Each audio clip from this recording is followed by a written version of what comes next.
నేను ఈ కూటమి ప్రభుత్వానికి ఒకటే ఛాలెంజ్ చేస్తున్నాను.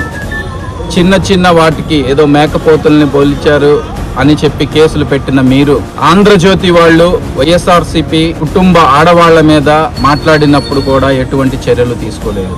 అదేవిధంగా ఈరోజు మహా న్యూస్ వాళ్ళు కూడా ఈ విధంగా మాట్లాడుతున్నా కానీ మీరు చర్యలు తీసుకుంటారో లేదో తెలియదు.